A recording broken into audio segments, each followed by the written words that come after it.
Alrighty, thank you, Shannon, and thank you to the Skill Committee for inviting me. I'm very grateful to be here with you today. And so, just as a I guess a caveat, I'm still working at home, so apologies if you hear dogs, landscapers, various house sounds. But very grateful to be here with you today. So, I'm going to talk a little bit about. Oh, sorry about that. Okay, talk about my work that I'm doing in misinformation, disinformation, and also malinformation, which I'll define for you in just a moment. And so I wanted to start off, doing my librarian thing and giving you some citations to some things that I've written in the area or in this topic. And so just so folks know, I have a QR code at the end of the presentation that will take you to some notes that will have all of these citations for you. So again, I've done some work in misinformation and disinformation. And also my work now has moved into racialized misinformation and disinformation. So I'll be talking about that as well. And so specifically, my talk today is based on an article that I wrote last year entitled Tell Me Sweet Little Lies, Racism as a Form of Persistent Malinformation. That was published by the Project Information Literacy, and it's in their Provocation series. And it's also based on the book that Shannon mentioned, Fake News and Alternative Facts, Information Literacy in a Post-Truth Era by ALA. All right, so I want to just start with some definitions, and I know that this crowd in particular is aware of what misinformation and disinformation are, but just to give you the definitions that I tend to use in my work. This came from firstdraftnews.org, and this was a think tank. Has now sunset, but it was run by Dr. Claire Wardle, and she is one of the big names in misinformation, disinformation work, and this came out of her group. And so when we talk about misinformation, we are simply talking about information that is false, right, for whatever reason. But it is spread, and it can, spreads quickly, particularly with social media. And, it's just false information that can be difficult to retract or correct. Then we have disinformation. Disinformation is also false or fabricated information, but this is false information that is deliberately created to harm or to mislead the recipients of said information. And then a third part that First Draft suggests is malinformation. And malinformation, I would say, is a more severe form of disinformation. So not only is it deliberately created, but it's deliberately created to harm, right? So we're moving past being misled. We're moving past being tricked or, that kind of thing. We're moving into information that could put folks in situations or scenarios that really could jeopardize their health, their liberty, their happiness, even their lives, right? So popular examples of malinformation, revenge porn. We have doxing, when folks, deliberately post personal information of folks that they're, trying to harm, right? That could lead to issues of both mental and physical safety, right? So we're talking about a much more extreme, much more hurtful type of deliberately false information. And so as you can see here on the graphic, it is a combination of not only false information, but also motivation, or what First Draft refers to as intent to harm, right? So, malinformation, it's a little easier to kind of grasp the intent. But disinformation, where I think we largely live, it's very hard to kind of assess the intent. What is this really disinformation? Are they really trying to harm me? And so there's just so much of a spectrum in terms of misinformation and disinformation. It becomes a lot for us to contend with as information professionals. So imagine, how much it is to contend with for our patrons, our students, and the folks that we work with in our organizations. All right, so what I want to do now is just go through some examples of misinformation, disinformation, and malinformation because it really is everywhere. It's just, part of the air that we breathe every day. So the first examples are examples of the images in the information, or excuse me, the information that we ascertained from images. And so it could be referred to as semiotics. That's, when we study visual imagery. So on the left-hand side, there was a blog that posted a fake headline about President Biden.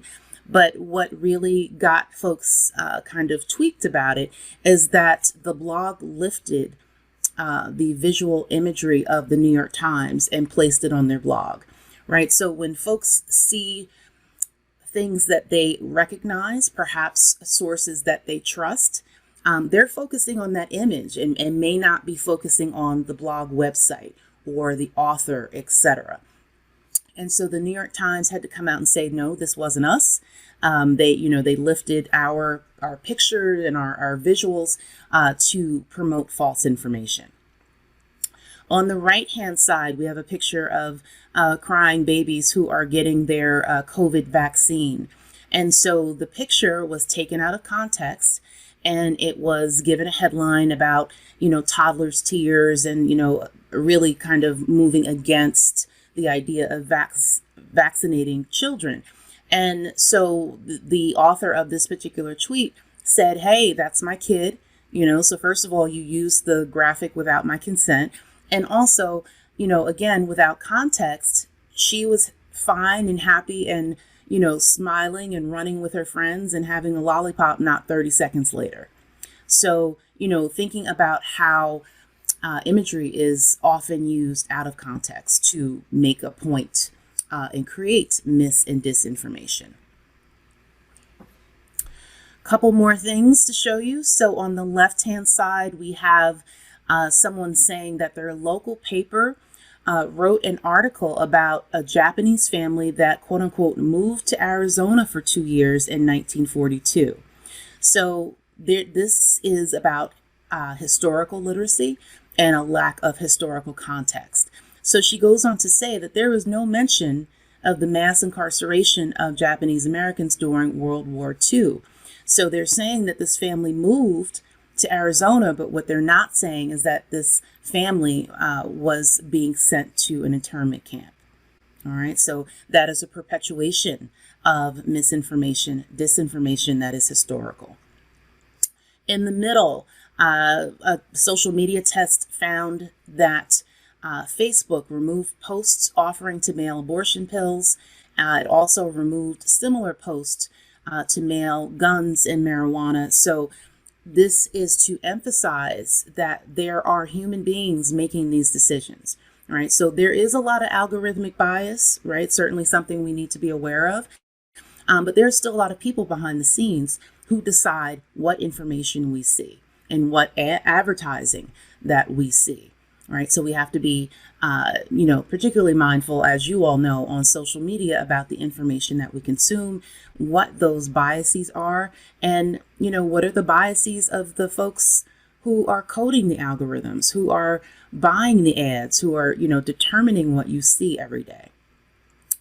On the right-hand side, Jamie Gregory is actually the School Librarian of the Year here in South Carolina, does a lot of great work with news literacy, misinformation, disinformation. And here she gives a great example of 2 articles about the same topic. In this case, it's about the January 6th hearings. One headline comes from Fox News. One headline comes from, I believe it's MSNBC. And it is known, that these channels have different viewpoints. And so you can have the same story and just have the headline generated by different people who have different beliefs and who have different perspectives. And you get a totally different picture when you read headlines. So headlines and things to keep in mind as well. And also, the argument for being balanced in our news consumption. Couple more examples. top left, Herschel Walker is running for Senate in Georgia. And he gave some type of presser or something he was doing where he said that there are 52 states. Right now, we know factually that we only have 50 states here in the U.S., but this goes to cognitive authority, right? And how information can be politicized. There are going to be people that support him, as a candidate, and are going to believe what he says and not bother to fact check it. All right, because they trust him and they, believe in him as a candidate. So of course, what he says is true.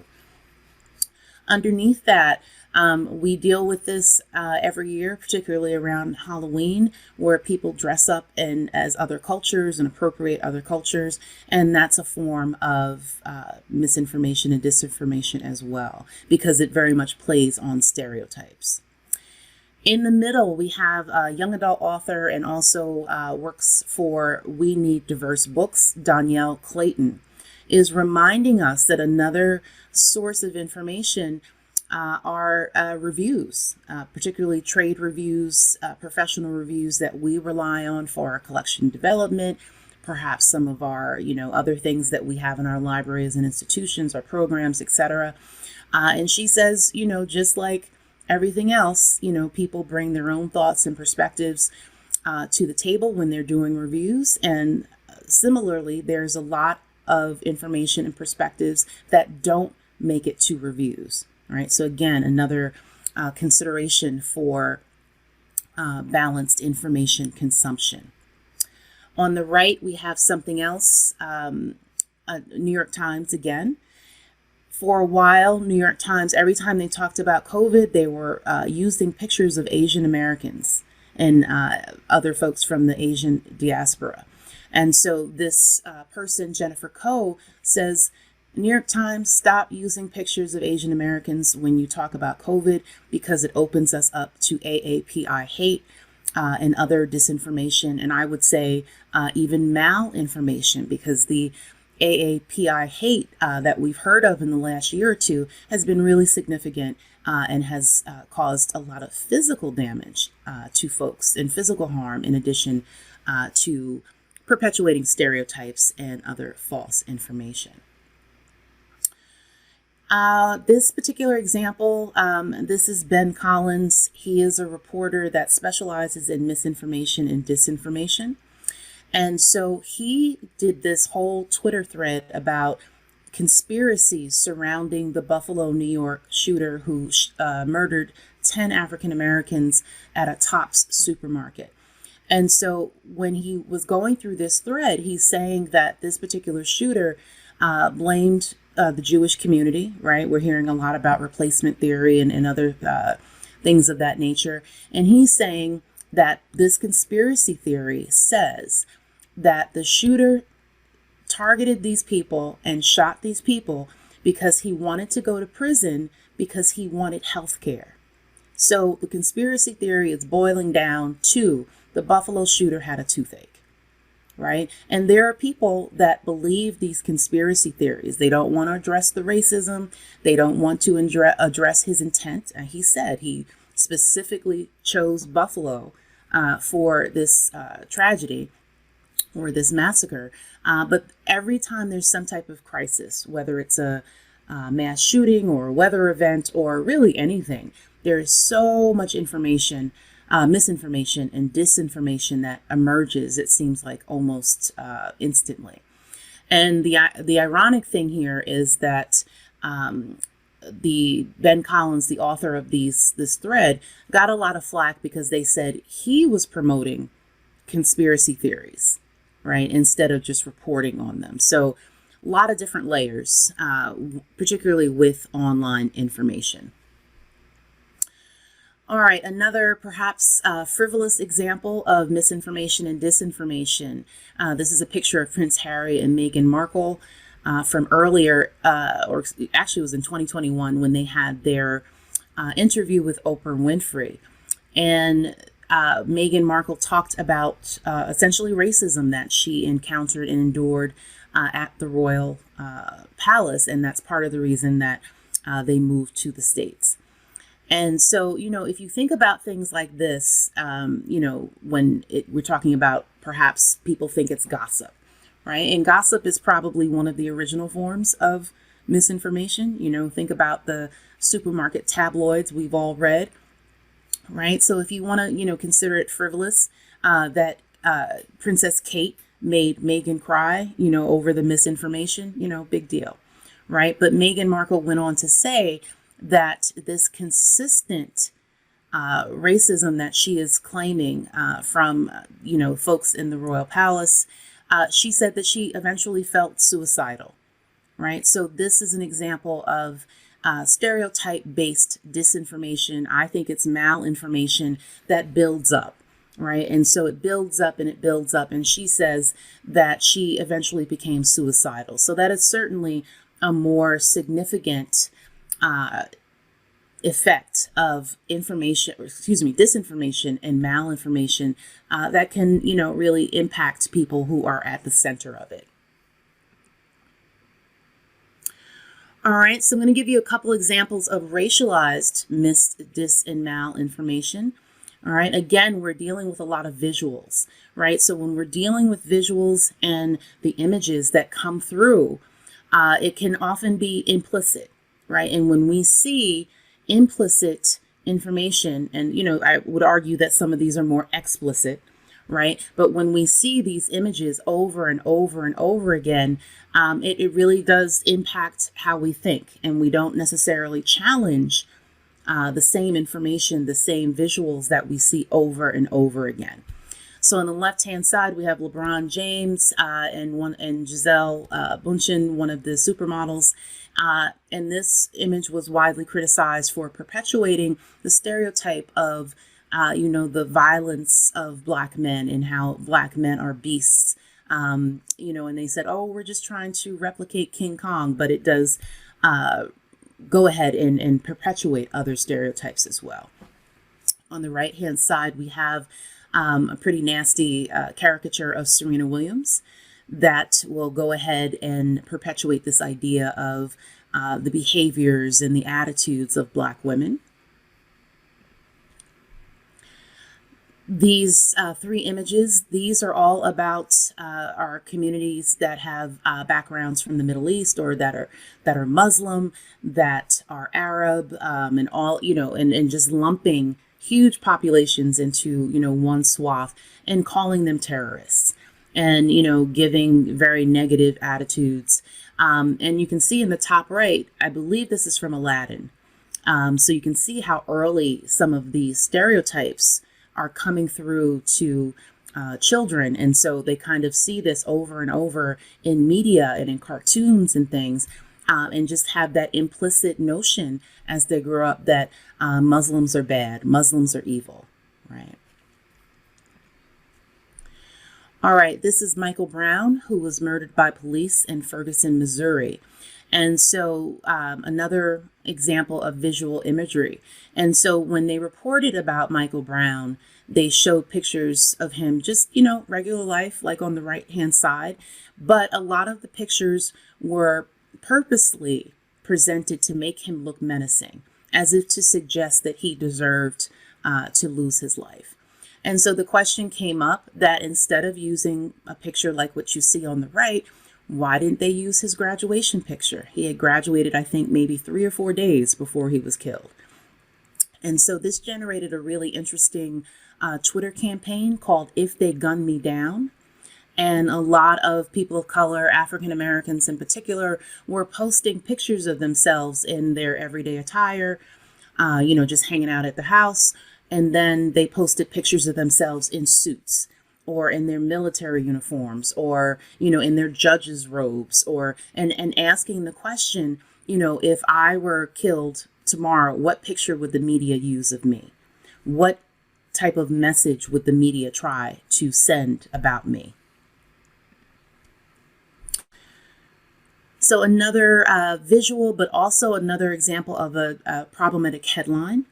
All right, so this is Caster Semenya. She is a South African runner, and she's one of the top runners in the field, or in her class, I should say, for speed, right? And so she has an abnormally high level of testosterone.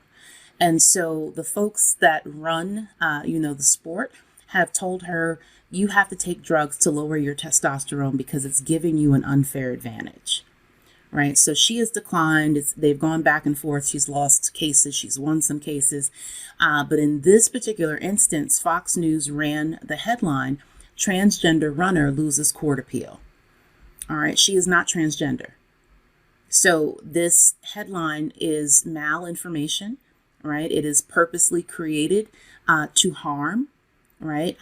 By saying that she is transgender, that could cause her, mental and physical harm, right? Because we know that we live in an age of ridiculous transphobia, xenophobia, etc. So this headline was meant to gin up fear, and and xenophobia, transphobia, etc. So when we have these really I'm just struggling for words because this always gets this picture in particular really gets my goat. If this were to ever be retracted, it's no one's going to see it, right? The damage has been done.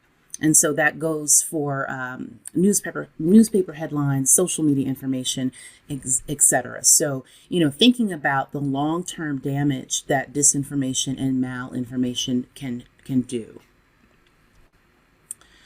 All right. And just, a more current example, this happened during the pandemic. And, there's a lot of misinformation, disinformation about the origin of the coronavirus, whether it came from China.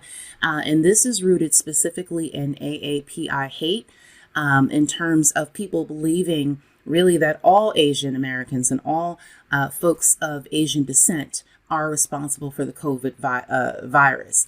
And so this was some restaurant menu where they said they were serving COVID mac because it had Chinese chili garlic sauce. And so it was later changed. The person thought that they were being clever. But this is how disinformation and malinformation persist because of very, if you would think, minor transgressions such as this. But it's implicit. It just goes to perpetuate the stereotypes that already exist. All right, so lest you think that this is new, disinformation, malinformation, specifically racialized disinformation and malinformation. Another example from the Japanese Americans who are going to the internment camps during World War II. On the the left-hand side, this picture of these women who are smiling brightly, again, it's meant to give the message that they're happy, that nothing is happening, abnormal is happening. And we know that certainly that was not the case. Two more historical examples, and these examples are meant, again, to emphasize how early our disinformation and malinformation begin, particularly in history and in our classrooms, our K-12 classrooms. On the left, you have the brown doll test. And, young Black children were shown black dolls and white dolls. And they said, well, which doll would you like? And without fail, the young Black children said, I want the white doll because that's the good doll. And I don't want the black doll because black dolls are bad. All right. So even at very young ages, children are able to assign their beliefs based on what they've been told and how they've been socialized and how they've been introduced to malinformation and to racial stereotypes. On the right-hand side, we have Jane Elliott's blue eyes, brown eyes experiment. And these were all white children. So obviously they didn't have necessarily different tones of their skin, of their complexions, but they did have different eye color. So she told the brown-eyed students, okay, the brown-eyed students are the best. You're going to have different perks in the classroom. You're going to be able to do special things. But those blue-eyed kids aren't going to be able to do that, right? Because they're not good like we are. And so what was particularly interesting about this experiment is the speed with which the brown-eyed children turned on the blue-eyed children and really adopted that idea that they were better than everyone else. All right, so this malinformation, disinformation starts really early. All right, so I'm just bringing back that initial graphic that I showed you a little earlier about malinformation and challenging us to think about racism and the stereotypes, the microaggressions, the implicit biases, all of the things that we talk about particularly when we talk about diversity, equity, and inclusion, thinking about this in the context of information literacy, thinking about it in the context of disinformation and malinformation.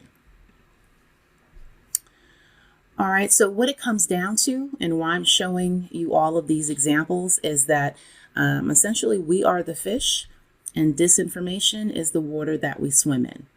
All right, so it is not always so easy to identify, and it's certainly not always easy to combat.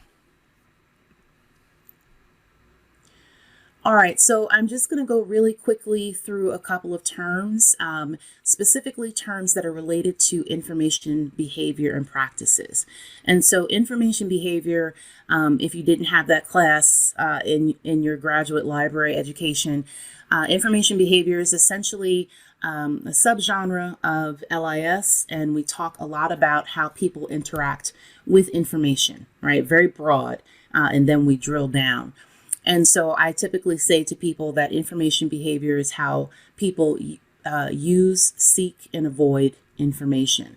And I think that a lot of the terminology and a lot of the concepts that we borrow from information behavior can be very applicable and useful to our understanding of mis, dis, and malinformation. So before I run through them, and these are all in the notes with the definition, so don't worry, you'll have access to them. The last example of disinformation that I want to give you is maybe 2 weeks ago, the UK was going through a very significant heat wave. And the gentleman on the top is a weather expert, and he was on one of the morning shows, and he was talking about that he was fearful that people were going to die as a result of the heat because they don't have air conditioning. They're not used to dealing with heat of that level, etc. And on the bottom left, the woman with the white dress and the red flowers, she interrupted him and she said, why do you always have to be about doom and gloom, and why? And she called him a harbinger of bad news or something along those lines. And essentially she said, we want to enjoy our news. We don't want to hear all of this doom and gloom. And so there's lots of things we could say about that. But she is advocating for infotainment, right? That's the first term at the top there, where people really just want to be entertained by their information. She is certainly an example of information avoidance, right? And so that's just when people reject information that they don't like. All right, could be lots of reasons why they reject it, but they do. All right, so that's this example hits two of these definitions. We also have information monitoring and blunting. If we monitor information, we seek information. We want to learn as much as we can about a particular event, scenario, etc. Right? So, an example I use with students was, during Hurricane Katrina in the U.S., I looked for information everywhere I could find it, right? It's a particular type of coping mechanism, right? But there are also going to be people who blunt that information, and blunting is very similar to information avoidance. I don't want to hear anything more about Hurricane Katrina. I can't take it. I don't want to hear anything, right? So another, again, coping mechanism. Right above that, we have information overload. I think we all experience that all the time, where we just have so much information thrown at us every day, all day, implicitly and explicitly. We can't possibly absorb everything, right? So we do have a lot of information overload. Towards the bottom of the screen, we have cognitive authority, gatekeeping, and political economy. So I mentioned cognitive authority a little earlier, and that's really, who do we trust, right? And why do we trust them, right? And just, I always pick on Shannon when I give this example. Shannon and I are friends, and because of that, I assign cognitive authority to Shannon. So, I will believe what Shannon tells me, even if Shannon is passing on misinformation, right? Similarly, there could be someone that I dislike intensely, and they could be telling me the God's the honest truth, and I will not believe them because I do not trust them. All right, so cognitive authority. And there isn't necessarily a rhyme or reason, right, to who people assume or assign cognitive authority to, or why they may take it away, right? We're all human, and that's just how we roll, right? We have gatekeeping. We see lots of this in LIS and other places as well. Think about gatekeeping. What information is being held back, right? Everyone does not have the same access to the same information, right? You could look at it from an institutional point of view about what subscriptions does your library have that, the general public does not have access to. Gatekeeping could be in any of those visual examples that I gave you, right? Particular version of events is being presented, which means that there are other versions of that same event that are being withheld, all right? So gatekeeping is always a thing. And lastly, political economy. And this is just, a fancy theoretical kind of notion of mis, dis, and malinformation is all about money. Right. So when we have clickbait and people click on these stories and they go to the social media platforms, this is all about generating money. And when you have information that's salacious or information that's infotainment, etc., this generates money. So there's not a lot of incentive, pun intended, for the folks that create mis, dis, and malinformation to cease what they're doing because they are making money. All right, okay, it is coming through. So I want to go through a couple more terms. Confirmation bias, when we deliberately look for information that confirms what we already know, right? And that starts getting, again, into the affective dimension of how we interact with information. Information that makes us happy, or that makes us laugh, etc., we're more apt to seek and accept that information. But if it's information that makes us angry, uncomfortable, etc., we are more apt to ignore or avoid that information. And so, when we find information that doesn't confirm what we already know, it's what we call cognitive dissonance. All right, so it's information that makes us say, that's not true, that's not what I already know, right? And so a lot of times with mis, dis, and malinformation, people don't move past the cognitive dissonance to actually, figure out, what the actual information should be, or is, I should say.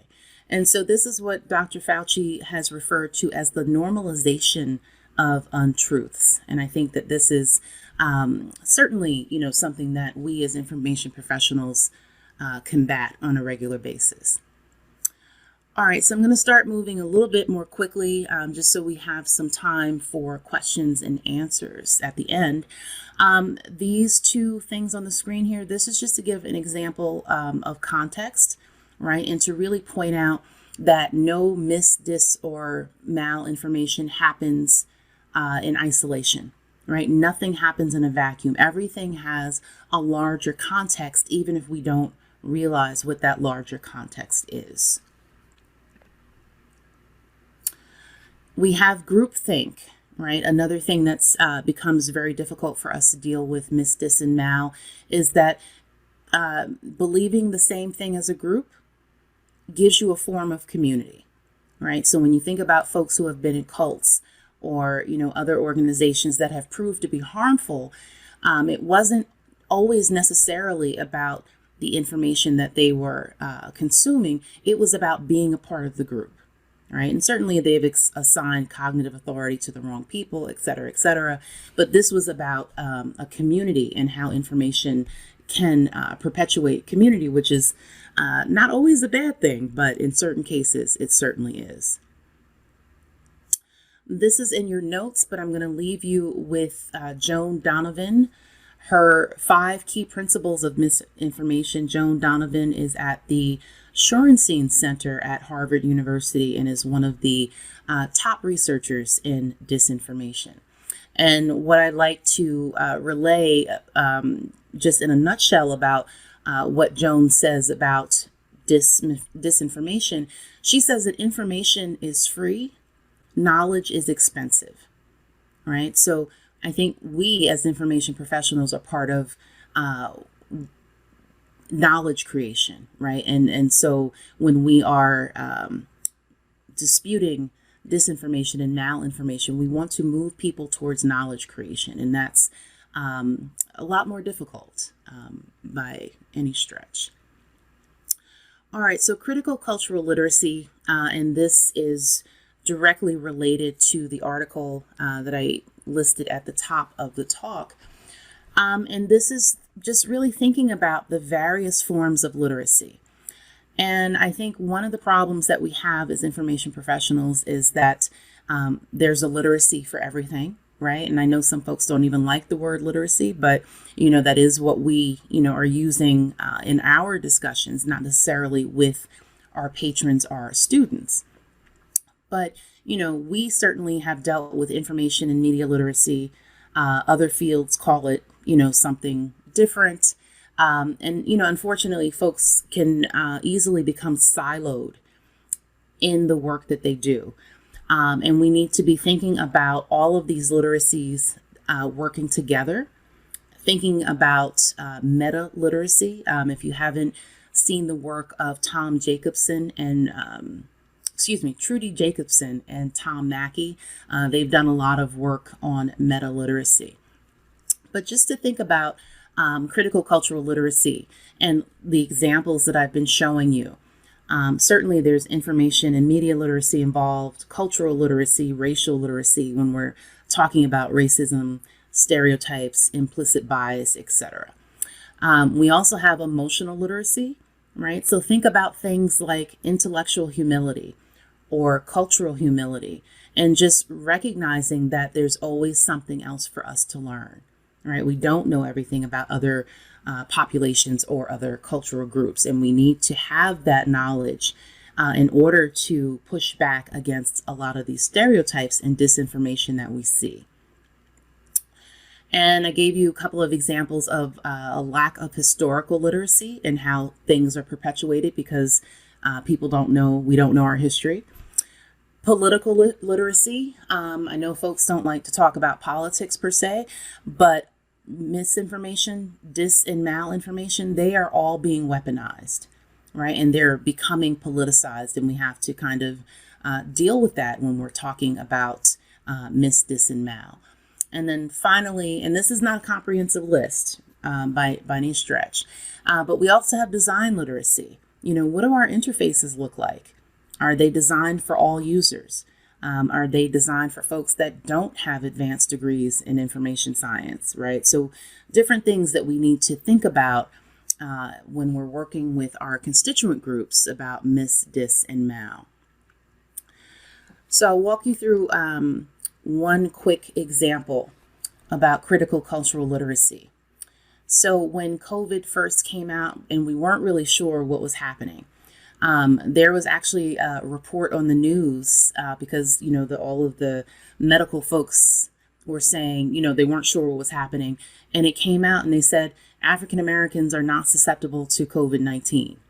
So admittedly, I had a very emotional and positive reaction to this piece of disinformation or misinformation. It could have been not spread maliciously. But I was like, yes, I'm not going to, be susceptible to COVID.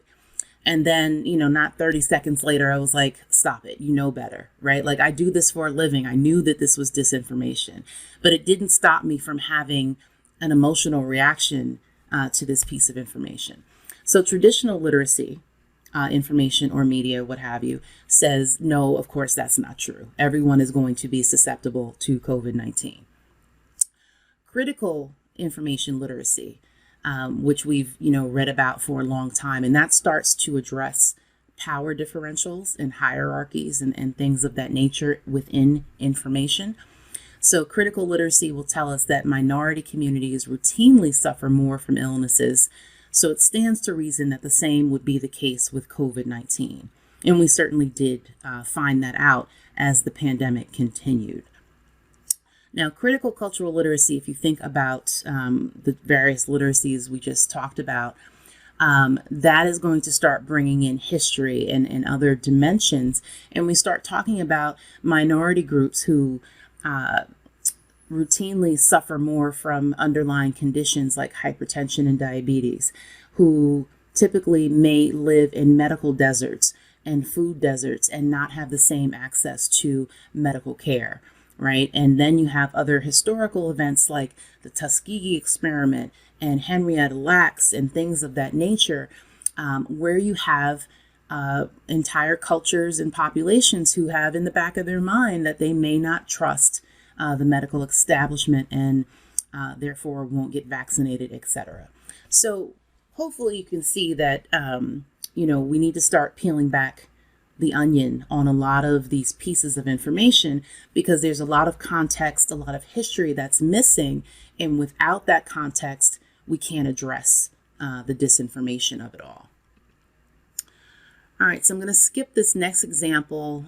We had similar things with working from home, learning from home during the pandemic, and how that didn't work out so well. All right, so just a side note that this work is constant, as you know. Earlier in the spring, it has been said that we should no longer be referring to the Japanese, we should no longer be using Japanese internment, but we should be referring to it as incarceration.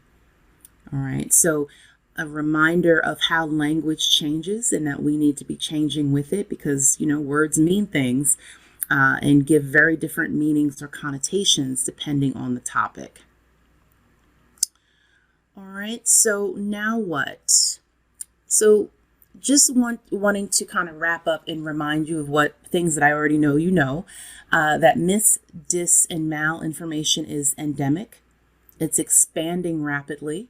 It's good at provoking outrage. Think about those emotional reactions I discussed.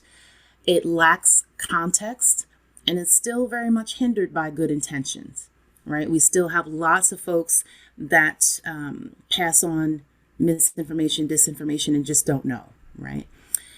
So I'm challenging all of us and to say that we need to be advocates and we need to be proactive. And I would even suggest that we need to be a little bit more pushy about how we deal with our constituent groups to address mis, dis, and mal.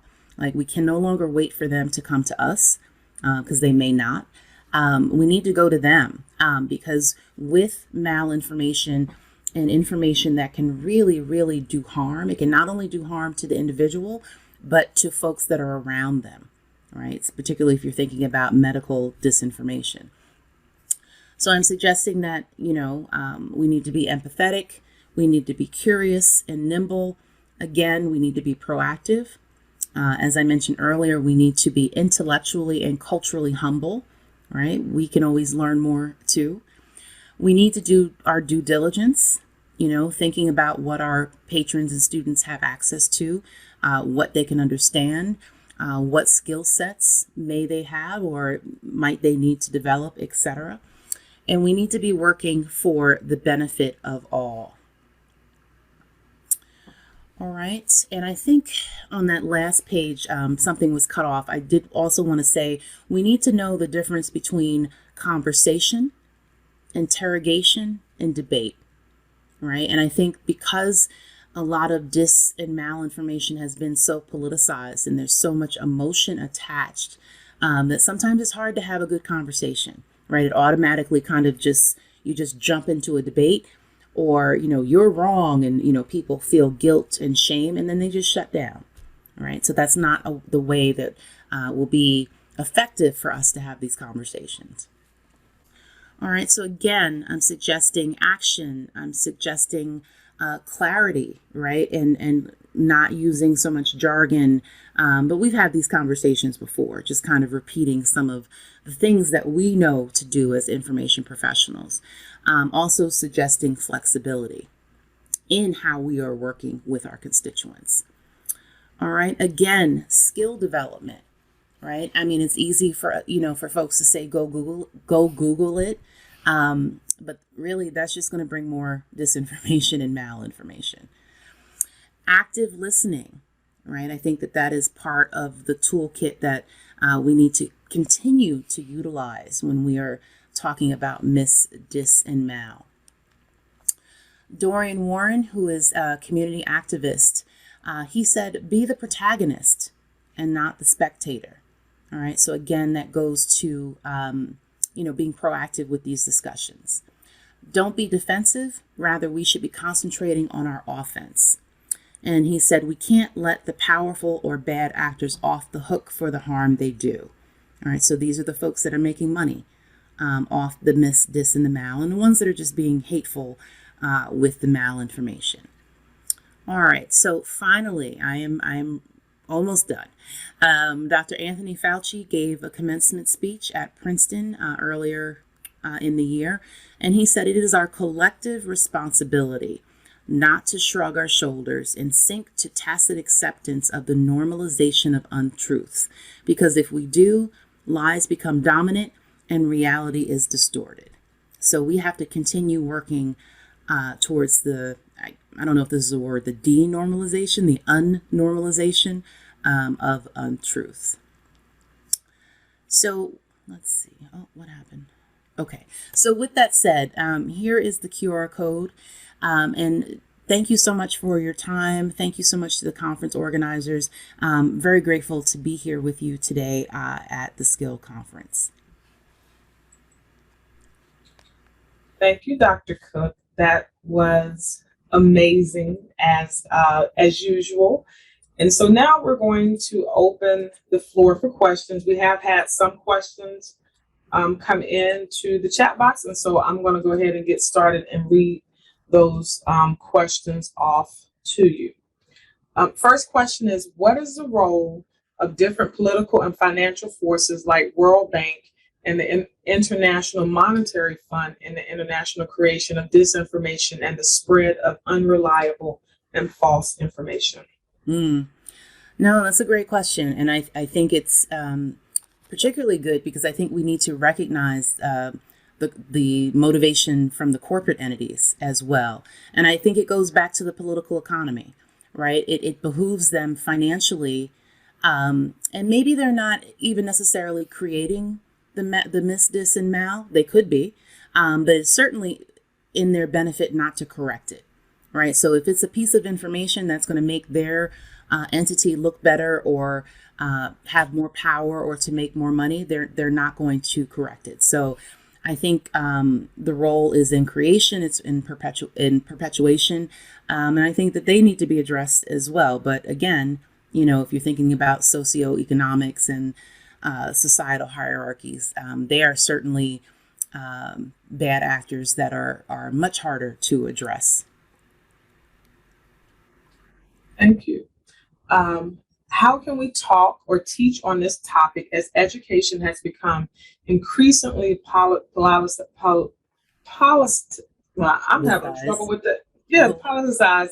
all academic levels?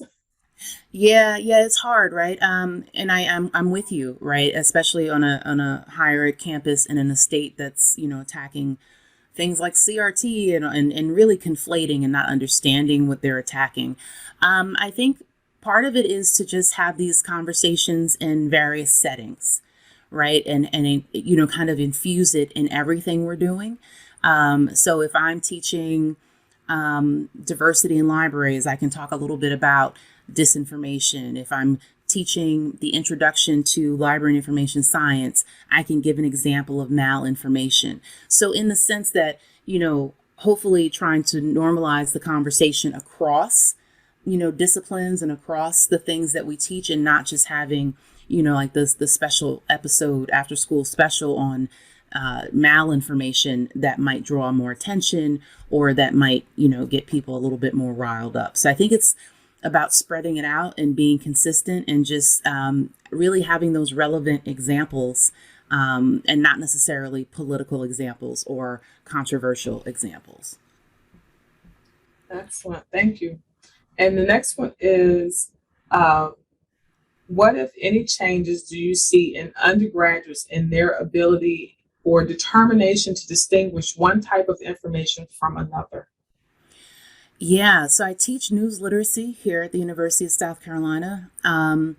So the undergraduates, and I don't want to be ageist, but they do think they know everything about online and social media, right?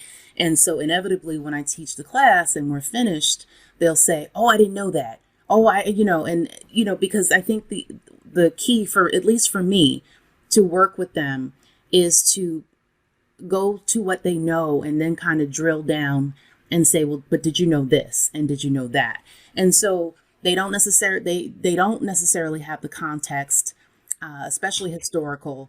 And then, if you start talking about, the algorithms or other things that impact, they're very, very open. They want to learn, and once they are on the right track, I think they're the ones that are going to carry us forward. So to short answer, they come in thinking, that they know all about social media and information, and then they're not susceptible. But they do find out that they're susceptible, and then they make that pivot to figure out, how do we do better? Okay, and let's see, we have a couple more that have come into the chat box. It says, Dr. Cook, because each of us have our own experiences that shape our perspectives to the three sides of the coin. Yeah. How do we detangle malinformation from different experience or the other side of the coin?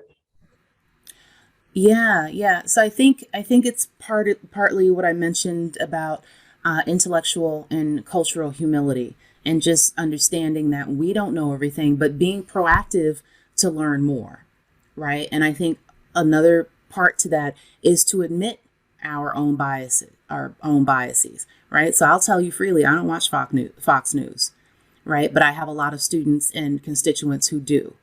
Right. And so I think, that goes to even maybe the previous question about how do you teach this is, we're all human too. We all have our own biases, baggage, etc. And I think really the key is to acknowledge it and want to, correct it and do better.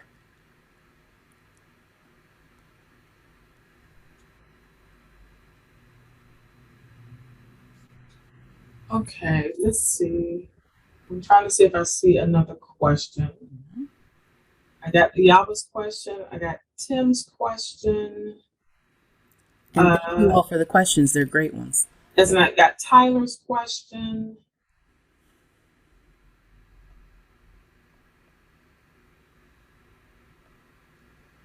And I got Shamil. I'm sorry, I don't want to mess up your name. I think we got your question. The way you spell it is Shmuel. I believe your question was the first question asked. And so I think we've gotten all of the questions. Does anyone else have a question that they want to ask? You can put it in the chat box, or you can also take yourself off of mute. And while people are thinking, just to throw out, again, that this is ongoing, right? So every time I teach the news literacy class or the information behavior class, I learn something new. I also learn, when other people learn, right? When folks get those light bulb moments. So, as a way to kind of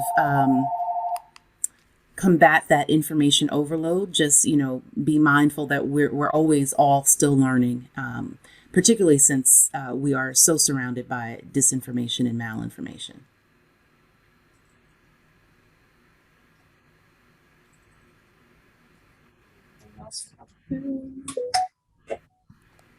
Okay, so that's a question from Beth. It says, how can we approach things such as white papers or preprints of white papers or preprints of scientific papers that turn out to be false or mistaken?